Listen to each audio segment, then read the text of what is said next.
said, it is war against our public schools that are entrusted to teach our children.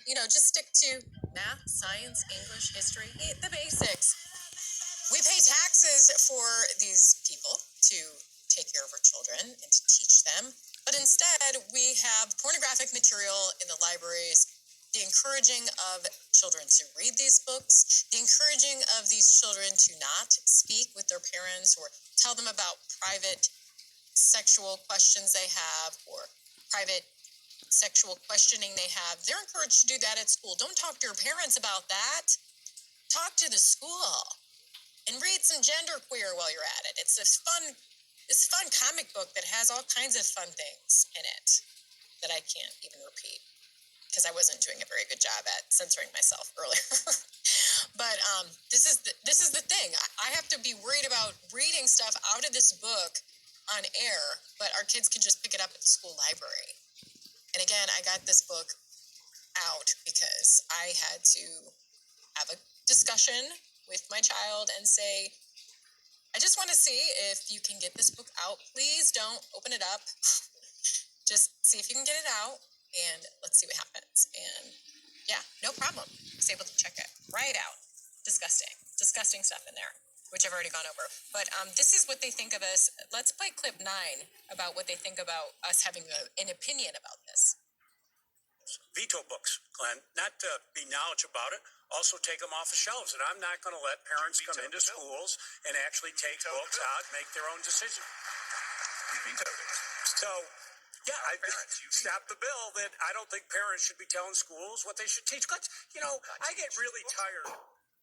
I don't think parents should be able to come in and take books off their shelves. Well, obviously, I wasn't able to get into my own child's school library to see what was being offered there. I had to secretively tell my child to go in there and see what's being offered to them. This is what they think.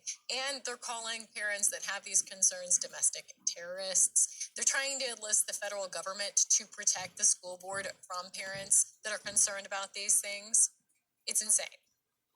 So I wanted to talk to some of you, and I'm going to take your phone calls now. Let's go to, where did that name go? The one that was just, Kevin from Wyoming, who has something to say about this book specifically. Kevin, you're on the air.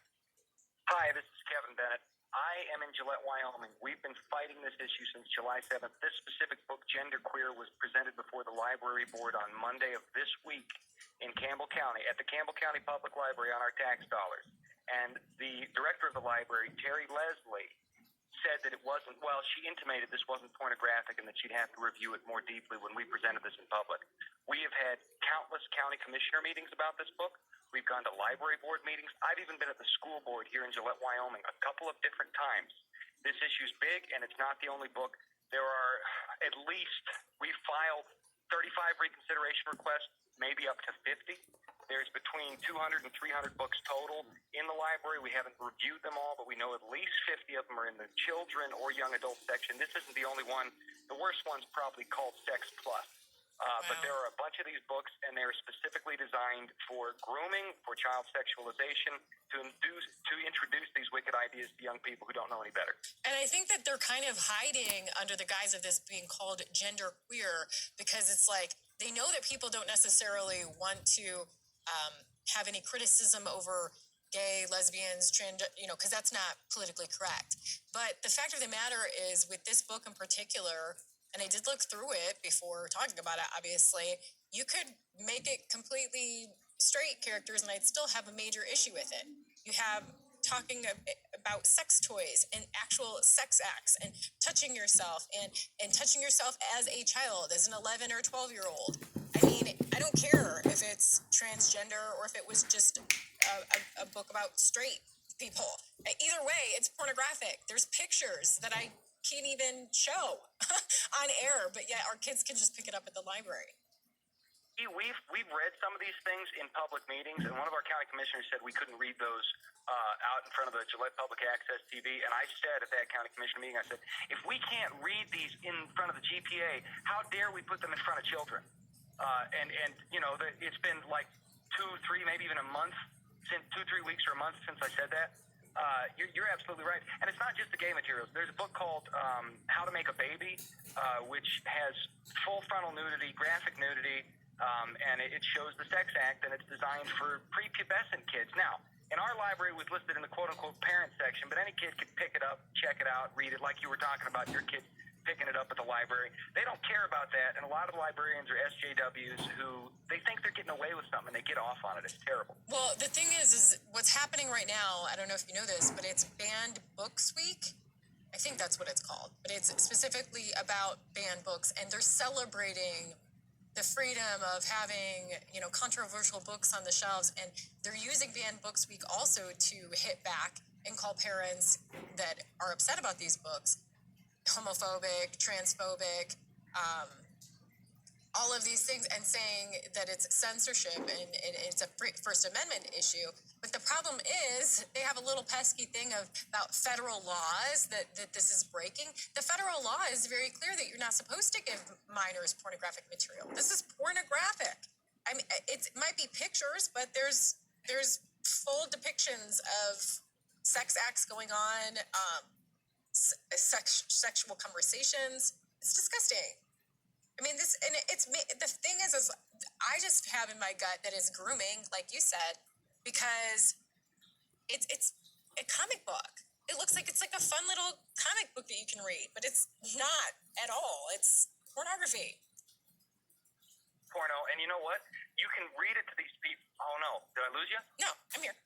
Oh, good. The phone beeped at me. Somebody must have texted me. It's straight up pornographic materials, and the information that they put out there, they design it to be attractive and to be a little bit, why don't you try this out? Oh, why don't you explore it? And when they argue with you saying things like, hey, these kids are born this way. Don't you want these kids to have access to know who their true selves are?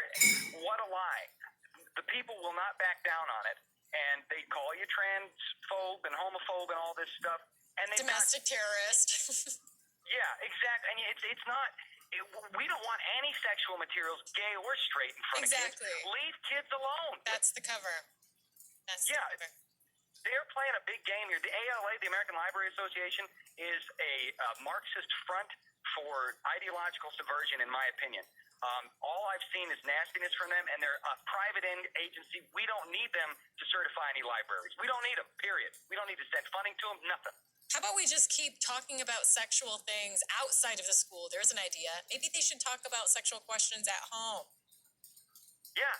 Maybe leave it to the parents and don't try and steal children and indoctrinate them with ideas that they shouldn't even be thinking about. I remember the first time I encountered this kind of stuff when I was a kid, and it wasn't prolific back then. First time I saw something I shouldn't, I remember to this day it's emblazoned in my memory.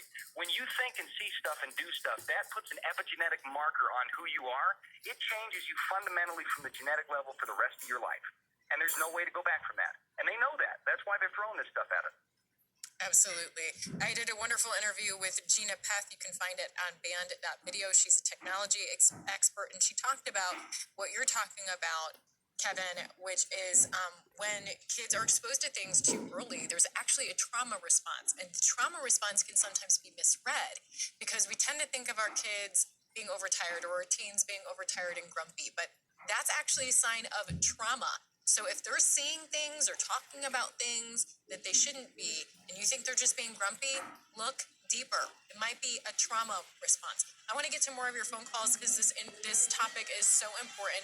We need to come up with a game plan to fight this even more than we're fighting the masks, because it just might be the masks is a mask for what's truly going on, which is sexualizing our children.